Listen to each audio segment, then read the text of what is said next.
Hi, I'm Jesse Draper. I am first and foremost a mom, a boy mom to be exact, a boy mom who invests in female founded companies. Yep, the joke's on me. I'm the founder of Halogen Ventures, a former entrepreneur and creator of an Emmy nominated television series on technology. My mission is to support women and help raise awareness about the biggest issues facing society, women, and families today, starting with solving childcare. From celebrity guests to founders and politicians, everyone came from a family somewhere. And I want to hear from you, the families of America, on how we can make change because I can't do this alone. Let's get started. We have MOMumental work to do. Well, Jessica Chang is CEO and co founder of WeCare, a committed early childhood education advocate and mom of two. Jessica is a business and finance maven determined to solve the childcare crisis. So we have a few things in common. As a tech CEO of the largest childcare network in America, she's disrupting the childcare industry and making a lasting impact on the lives of countless families. Prior to co-founding WeCare, Jessica was COO of Affinity China, a principal investor at Macquarie Capital, and VP of Marketplace at RadPad. A graduate of UC Berkeley, Jessica is a preschool owner herself and resides in Los Angeles with her husband, Whit, and two kids, Teddy and Maddie. She's also, a little known fact, a sommelier. So, Jessica, oh my gosh, I'm so excited to have you here. Thank you so much for coming. You're episode one, number one. And Jessica and I, just to give everyone sort of a visual of what you're hearing right now, we were both just freaking out because we didn't realize that we were also on camera. And so we were trying to figure out how to sit and position ourselves correctly because we're moms and we're both in our mom jeans. But you know what? That's how we roll, right? So it's good to be in mom jeans. Well, welcome to the show. And I think we should start with what was your mom win of the week? So for me, I have three kids, three boys, and the 1.5-year-old, who's the youngest, gets just completely forgotten. And I was like, okay, I have school for my 6-year-old, I have school for my 4-year-old. What do I do for my 1-year-old? And I was trying to find a class for him because he's 18 months now and I couldn't find anything. And I was texting you. I was like, I need something now. I need something now. I found a teacher to come over to my house and teach a little class. And I was posting on Instagram and all this stuff. So anyway, that was my mom win of the week. The third kid, if anyone else has one, if you are at two schools with your other kids and have to drive them, you bring the school to you. That's what I decided for the third kid. So that was my mom win of the week. What was yours? So the mom fail of the week was I didn't realize that my kids weren't going to school this week. Oh, no. Literally, they posted maybe a month ago that, hey, by the way, the school is reopening. It's going to start on September 6th. I was like, wait. So I ended up booking vacation the week before, and both of my kids were home this whole week. So messed up completely. But the mom win of the week was yesterday. I put both of them on an iPad, not to watch TV, but actually to learn, because there's learning games. There are a lot of great learning games. You know? Put them in there and then walked away, and I had an hour, a good hour meeting with no disruptions. That's a huge win. Also, I would like to know what learning games, because I'm all about that. And I think anytime we can teach our kids. Also, I feel like the only programming I let my kids watch too is, I feel like Daniel Tiger is therapy for parents. And then you have Umi Zumi teaches my kids math. And then you have, what is it, Sid the Science Kid? Love Sid. That's our science class. So what games and kind of learning apps do you guys use? So we recently been into Osmo. It's OSMO, so right? Yeah. We attach it, and then they can play games. And so for my youngest, obviously she's not reading and not doing math. She's way too young for that. But she can match. So she's there matching and oh, this is an A. Match the A. So she's learning that way. And my older one is playing this B game on Osmo that actually allows him to learn math, which is great because he has to be understand how he's going to get the honeypot versus getting attacked by I guess another type of a hornet. And so he has to count like, okay, if I have 1 and a 5, I can move 6. But if I accidentally put the wrong one, I get to a hornet. And so it's actually quite an interesting game. And I was sitting there, I was like, this is actually kind of fun. And he's learning math. Double win. Everyone is going to want to go play that game because 1 hour of uninterrupted mom time is like, I mean, that's the win of the month, I have to say. That's pretty incredible. Well, you are very well versed in childcare, and I know we're going to get into that. I mean, Jessica is literally the expert. I'm so happy to have her here first. And full disclosure, she is the founder of one of my portfolio companies. Okay, so I want to start with some parent news because I think it's important that, childcare is talked about regularly, and we, talk about kind of what's going on in the landscape today. So a new estimate from the Brookings Institution finds it costs over $300,000 to raise a kid in the U.S. The estimate reflects inflation's impact on the cost of everything from food to gas to housing. The hefty price tag could discourage even more Americans from having kids. What do you think about that? Like $300,000, I think it's preposterous. It's shocking. And I think the worst news about that is probably close to half of that is spent before the kid's even 5. Oh, brutal. If you think about it, the cost of preschool, right, on average in the U.S. is $12,000 to $15,000, and that's prior to this year's inflation. Right. So if you go to preschool for 5 years, that's $75,000. That's a quarter of that $300,000. And then, when you have a kid, it's expensive, right? Raising babies, formula, diapers, it all adds up to, half of that cost is probably going to happen even before they're 5. So it doesn't surprise me. Well, and this is the problem with childcare in America, right? You have the 0 to 6-year-old essentially with no formal childcare programs or requirements or anything. And that's a problem. That is, as you're saying, the most expensive time. And it's also where kids get into trouble. It's also where kids are forgotten. And so for the families with 2 working parents, there's neglect situations. And, this isn't everybody, but we need to solve that. So what are some of the solutions you're thinking about? Well, I think the biggest part, and you mentioned right from the start, is cost, right? Generally, most American families can't afford childcare. And when you can't, your child's starting at a significant disadvantage than someone that does. There's actually like a 1-to-1 correlation from kids receiving early years care to actually them graduating high school. Right? And so really what it comes down to is, for a lot of families, is about, can I actually afford it? Not even just having a choice, but can I actually just afford it, to actually being able to say that's convenient? Because we've seen parents that have driven like 1 hour out of the way just to send their kids to a option that they can afford, but just an option in general so that they can actually go to work. So obviously here it comes. We started We Care based on the principle to really make childcare accessible for all. And that meant for families, affordability and convenience. But that also meant for childcare providers the ability to get paid what they deserve, because they do one of the hardest jobs out there and they just do not get paid for it. And it's no surprising that people have left the industry. COVID made it 10 times worse. Like you were losing people in the industry, but no one was actually going into the industry either.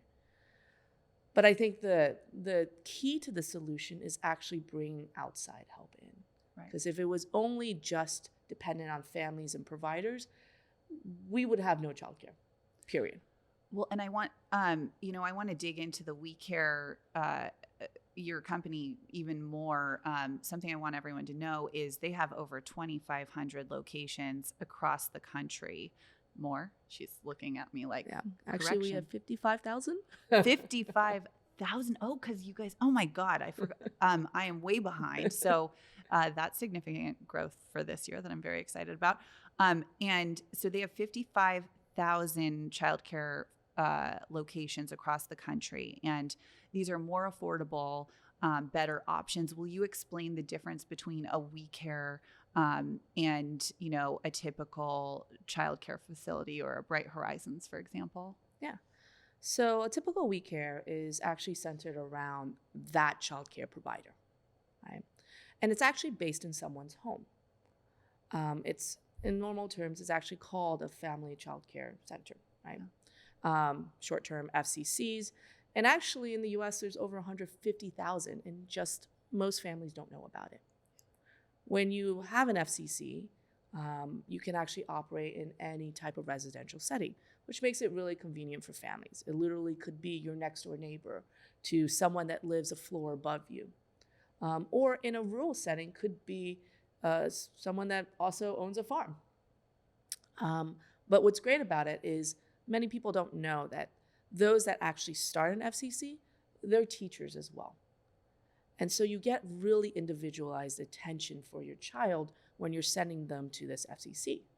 Second part most people don't realize is that they're licensed, which means they go through the same process as a childcare center. And I actually think a lot of times they're a lot safer because the ratios are smaller. Mm-hmm. And what probably the third thing most people don't realize is that majority of Americans actually consume childcare not in a center, but actually in a home, whether that's with a FCC or with their families, friends, neighbors. And FCC, tell us again, what does that stand for? Do you know? Family childcare. Family childcare. Well, family childcare. Family childcare. And you know, can you give us like a cost analysis? Like, so what would a typical cost of, you know, sending your child to a We Care versus somewhere else? What does that look like? Yeah. So the average cost, just in the US in general, is you're paying about $1,200, $1,500 per child per month for full-time care. For a We Care, it's about $650 to $850. So you're significantly less, at least in general, about 40% more affordable than a regular childcare center. And then you also offer benefits and other programs as well, right? Our goal is actually really to focus on that provider. And what people don't realize is that if you focus on the provider and you can improve that quality, that's generally where you get more providers, better quality providers coming into your community.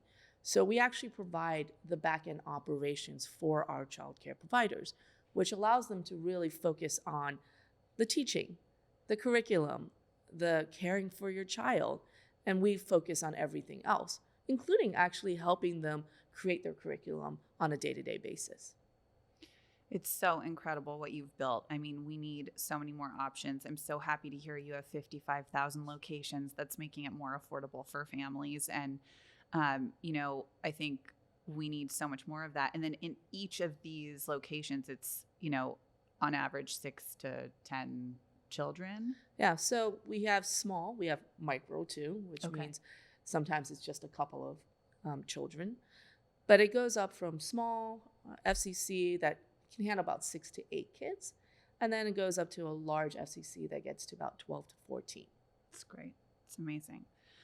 Well, I would love to kind of dig in personally because everyone comes from a family and everyone, you know, is part of a family. And I want to dig into like what childcare looks like for you first, just at home now.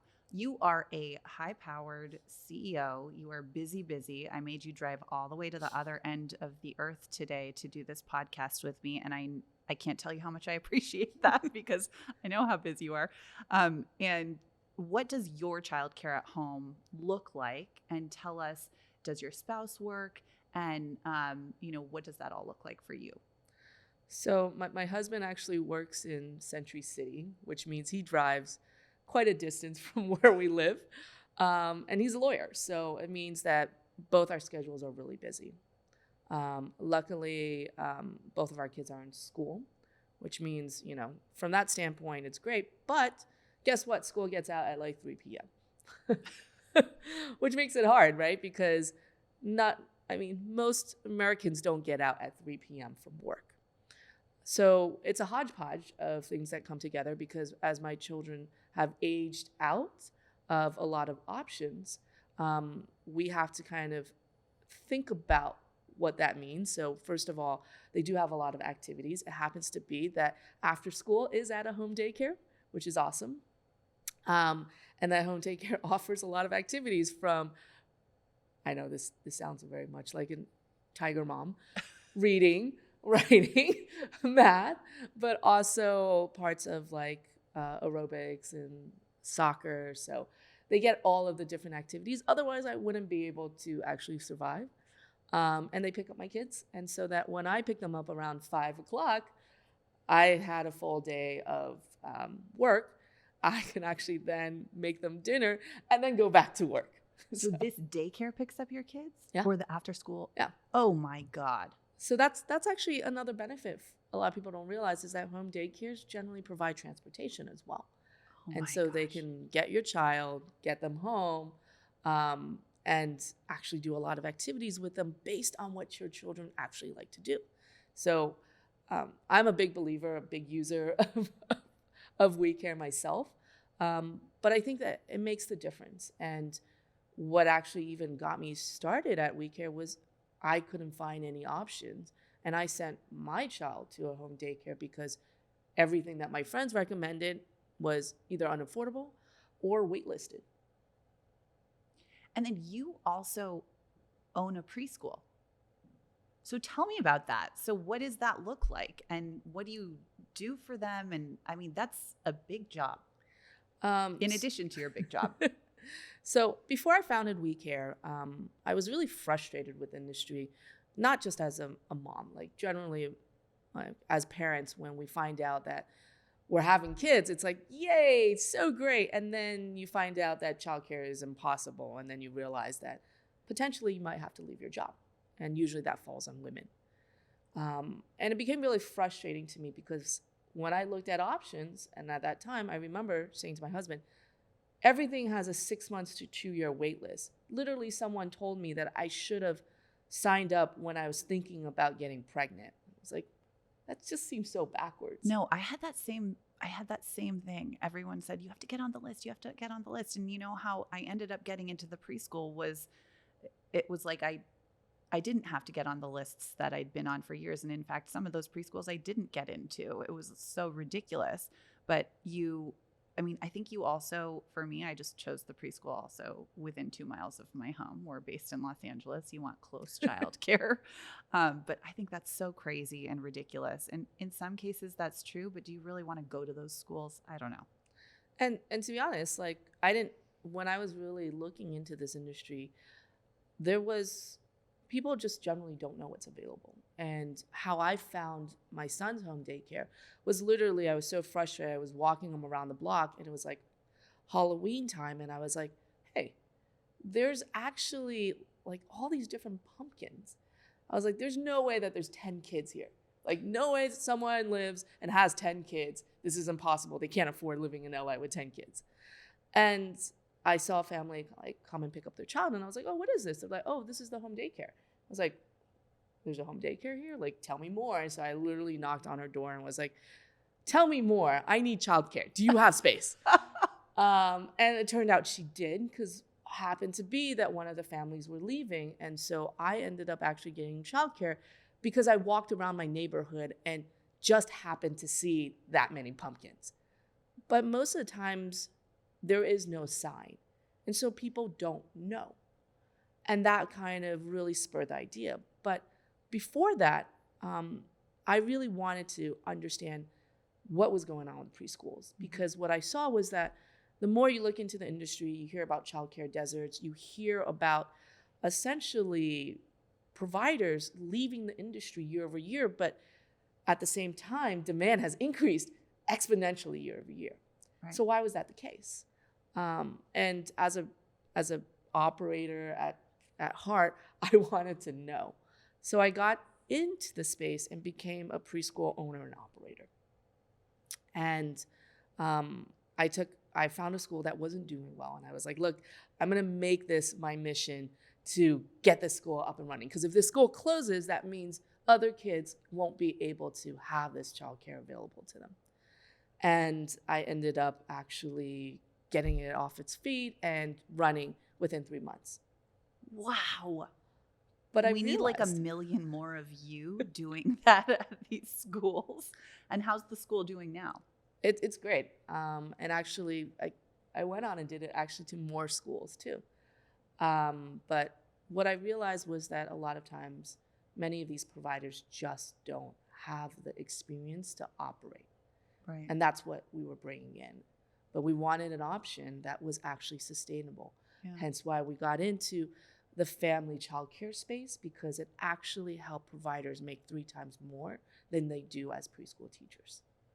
See, I love how you're trying to solve the whole problem. You know, great providers need to be paid, and they need to be paid well. And you're figuring that out, and you're focused on the children. I mean, you are doing good work, Jessica. Thank you from all the moms in America and beyond.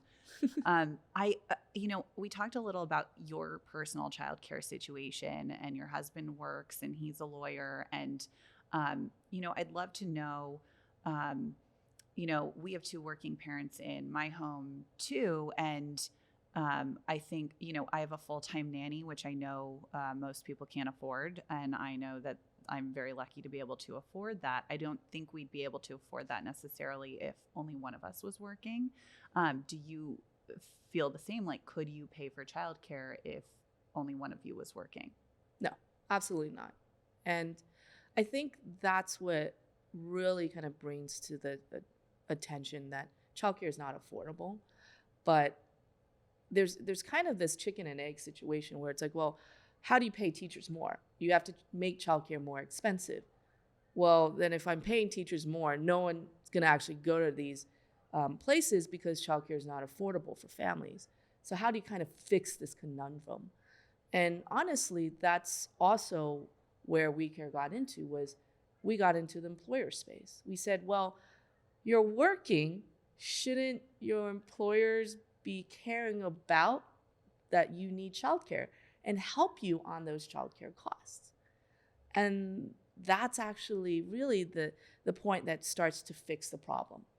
Right. And it goes beyond that, because government also gets involved as well. But I think, the ultimate vision here is, what if in a situation, and it's not a vision because we're actually trying to make this possible and making it happen, that you're only responsible, you as a parent are only responsible for 1/3 of the cost, where your employer subsidizes the other third. Right. And where the government matches that third. And in that case, something that used to be, let's say, $1,200 is now only $400. Imagine how many more families can actually afford childcare when it's $400 or $200 when they actually attend a WeCare. Right. But then at the same time, that provider is still made whole. They are paid what they actually deserve to stay in the industry. And the government does need to get involved here. I know you work a little bit with the government, and it's such a broken system. One, the government is a business, but personally shouldn't necessarily be. It is a broken business also. And I think that's part of the childcare problem. When I look at investments, we think we love companies like yours that also tie in with the government, but also have a consumer-facing element or other revenue streams, because the government is a bigger customer than the Fortune 500 companies combined, but it's also the most antiquated, and there's so many opportunities to create solutions within there. I'd love to hear about any kind of, because we're trying to be solutions based here at MOMumental. What solutions do you see? Where's the opportunities to kind of create better solutions within the government and the bureaucracy? Like for you, getting a childcare center up and running, for example, are there any kind of inhibitors there? Yeah, I think, if you think about centers in general, it actually is really hard to open a center. Right. Generally, it's about for people to really invest in it, it's about like $2 million. Oh And my then, God. Just to get one up and running? yeah. That is crazy. And because, I mean, you kind of get it from it because, like, when you're thinking about from the licensing standpoint, you're caring about a child's safety. You're caring about that everything in the place is focused on the child, including the toilets, right?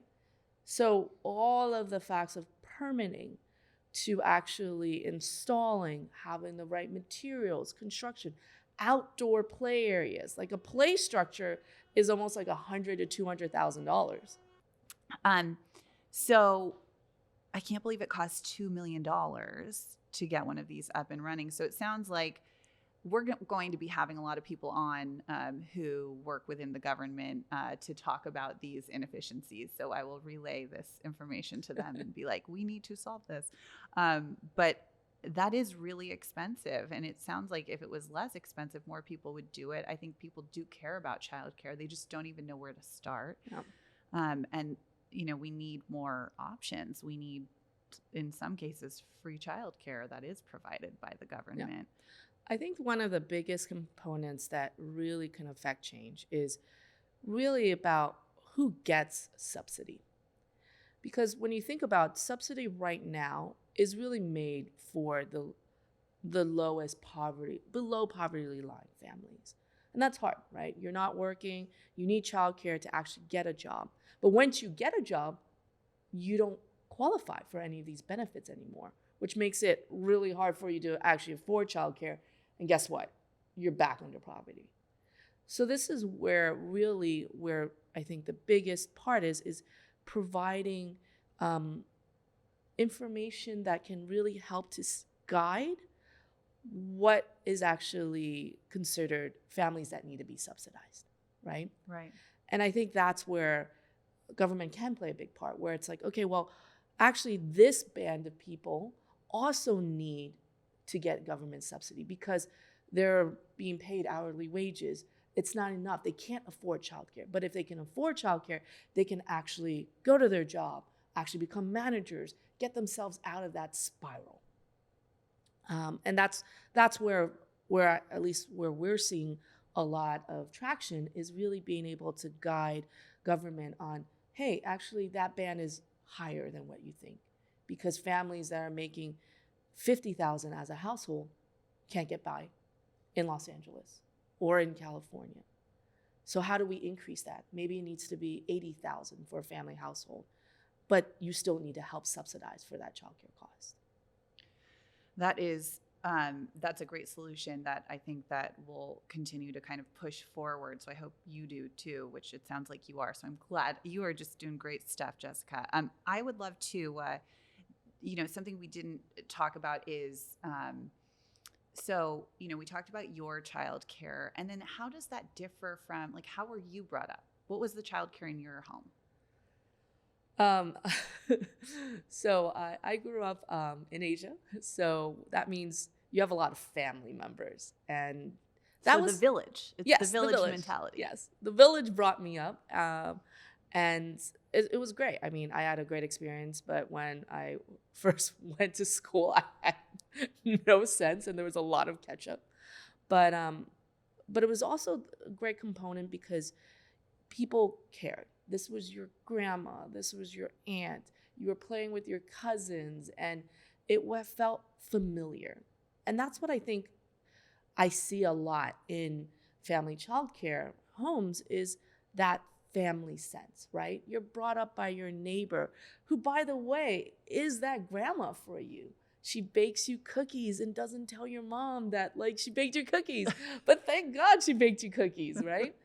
And it's giving that love and care back into the system.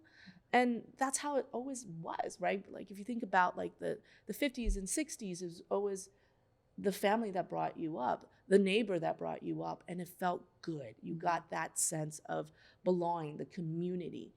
But when kids went to centers, that community stuff all went away, right? It all got commercialized.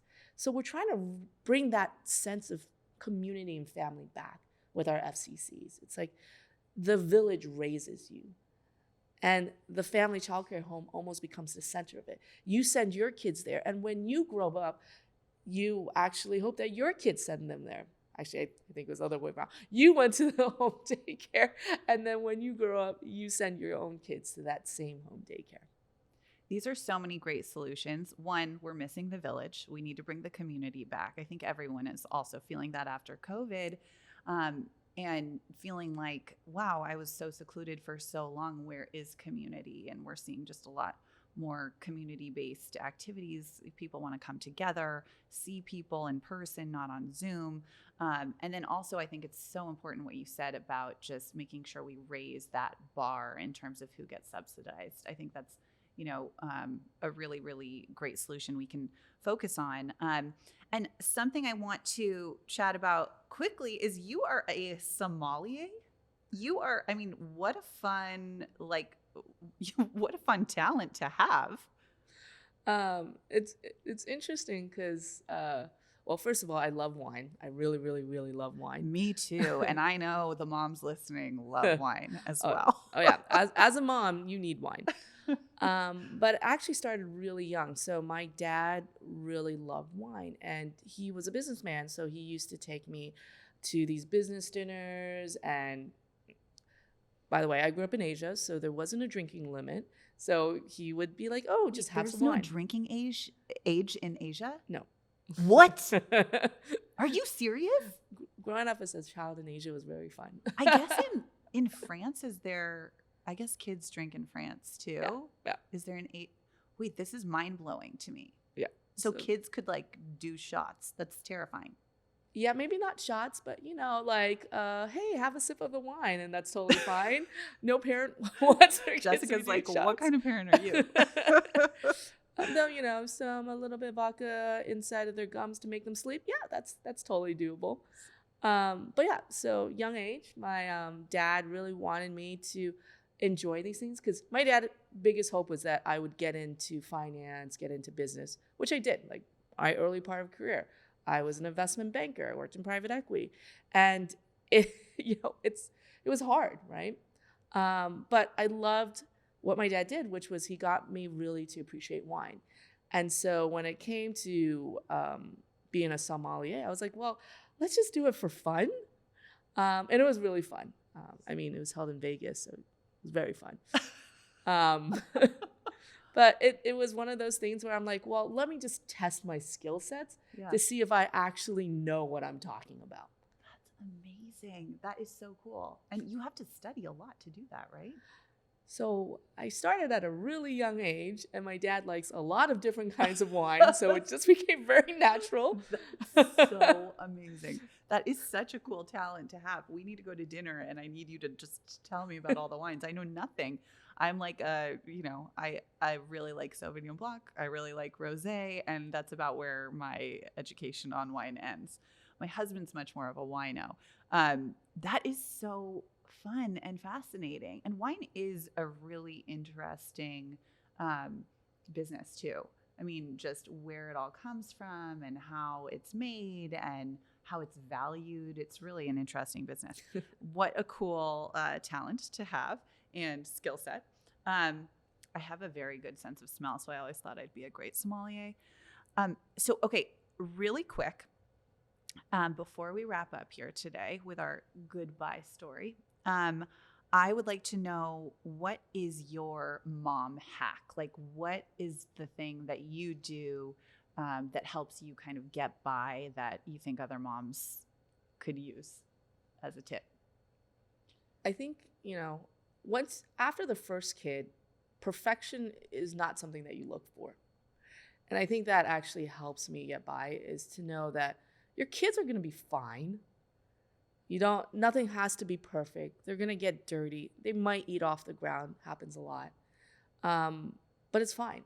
And if you give yourself that break, that makes it so much better. So actually, advice came from my divorce friend, which is hilarious. She was saying, she's like, look, the best thing about getting a divorce was that I actually have time for myself. So when my kids are with my ex-husband, like, they're with them, and I get to be by myself, which then when I get my kids back, I can be a better mom. I was like, huh, interesting. We don't have, like, my husband and I was like, we never have time for ourselves. It's always the kids. And it became really stressful. So what we actually did was we actually set up mandatory date nights. And so we have a babysitter come in, and I told the babysitter, I was like, this isn't going to be random. You're coming this day, always, every single week. Great for the babysitter too. And so we have mandatory date nights so that we can actually recharge and say, like, hey, look, do I feel bad that I'm away from kids? Yes. But am I a better mom for it? Yes, because I'm less stressed and I don't want to yell at them as much. I think that's such a good advice. That's such good advice. It's so important to make sure you're like nurturing your relationship and also just getting out and feeling like an adult, you know, and feeling like, oh yeah, I am something besides a mom, and you know, I am a human too, and I have needs to, you know, I should have fun too. I think you do. I always come back from those moments and date nights, etc., and I'm happy to see my kids. I feel refreshed, and it just kind of, yeah, it helps recharge you too. Okay, so we have this thing here called the goodbye story, and you told us what your favorite children's book is, and you said it was Amy Wu and the Perfect Bow by Kat Zing. So I'm going to read a quick synopsis, and then I want to hear why it is important to you and your kids. So the synopsis: meet the funny, fierce, and fearless Amy Wu, who's determined to make a perfect bao bun today. Can she rise to the occasion? Amy loves to make bao with her family, but it takes skill to make bao taste and look delicious, and her bao keeps coming out all wrong. Then she has an idea that may give her a second chance. Will Amy ever make the perfect bao? Oh my God, cliffhanger, Jessica. So tell us why you love this book so much and why your kids love this book so much. So I'm Chinese, and a lot of times I think heritage culture is lost upon my kids. So reading this book, first of all, would kind of bring back some parts of what I love about Chinese culture, which is the family comes together and we do this together. So when you're making bao, especially in my family, it is a family thing. Like my mom comes, my grandma comes, and we actually talk about all the fun things or things that we haven't heard about the family. It's also And where what the is biggest gossip. it's like what is a bao? Describe what a bao is. It's basically it's dough on the outside, and then there's either meat or vegetables in the inside, and then it's steamed. So it's like a dumpling, but a little bit more chunkier on the outside.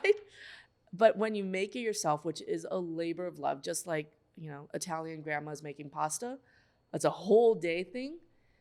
It's just so good. Like, it's like your comfort food. And baos have always been my comfort food. So like when I'm having a bad day, I like literally reach in. My mom's made me like a dozen of them, and then I just like eat all of them. Worst thing possible. But that's what I wanted to kind of give to my kids, is that like, hey, like, you know, first of all, this is relevant for you culturally, but also at the same time, I want to let you know that, like, you know, because what Amy does is like she has a hard time. She can't get it right. And it turns out that she just has to cut the pieces smaller so that it's perfect for her hands, because she's got tiny hands. And so it's a story for my kids to learn that it's okay. It's okay that some other child might be better at you at this thing. Do it at your own pace. Do it what feels right, because over time, you're going to get there too. Right. So it's like both a great story for them to know that they don't have to be perfectionists, that they can go at their own pace. And another part that is about family and culture that I want them to know is there. So I'm like, hey, hint, hint, you know, Thanksgiving, when you guys grow up, come back home, you know. Well, thank you so much, Jessica. This was the greatest. You are doing such incredible work. And so how can people find out more about We Care? So we are very present online, but if you guys want to learn more, go to www.weecare.co. So we care with the wee little kids. So. I love it. Well, Jessica, thanks so much for coming. And I know we better get back to work because we have some MOMumental work to do today. Yes, definitely.